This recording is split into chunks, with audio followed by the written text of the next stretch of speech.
ಗದಗ ಜಿಲ್ಲೆಯ ಗಜೇಂದ್ರಗಡ ತಾಲೂಕಿನ ಇಟಗಿ ಗ್ರಾಮದಲ್ಲಿ ಹಾವೇರಿ ಲೋಕಸಭಾ ಸಂಸದರು ಶ್ರೀ ಬಸವರಾಜ ಬೊಮ್ಮಾಯಿ ಅವರು ಶ್ರೀ ಶಂಭುಲಿಂಗೇಶ್ವರ ಸಮುದಾಯ ಭವನ, ಶ್ರೀ ಭೀಮಾಂಬಿಕಾ ದೇವಸ್ಥಾನದ ಸಮುದಾಯ ಭವನದ ಭೂಮಿ ಪೂಜಾ ಕಾರ್ಯಕ್ರಮವನ್ನು ನಿರ್ವಹಿಸಿದ್ದಾರೆ.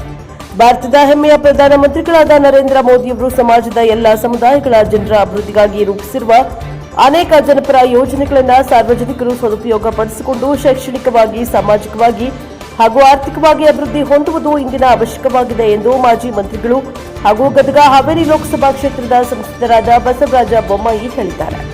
ಸಮೀಪದ ಇಟಗಿ ಗ್ರಾಮದಲ್ಲಿ ಶ್ರೀ ಶಂಭುಲಿಂಗೇಶ್ವರ ಹಾಗೂ ಶ್ರೀ ಭೀಮಾಂಬಿಕಾ ದೇವಿ ಸಮುದಾಯ ಭವನಗಳು ಮುಂದುವರೆದ ಕಾಮಗಾರಿಗಳ ಭೂಮಿ ಪೂಜೆ ಸಮಾರಂಭದಲ್ಲಿ ಅವರು ಮಾತನಾಡಿದರು.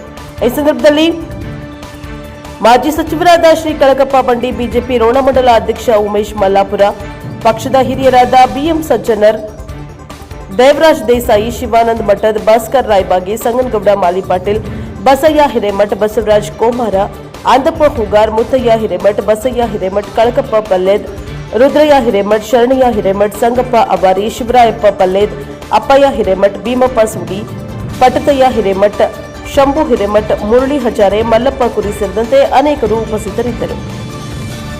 Bureau report Rudrappa Hebballi, NK64 Ron.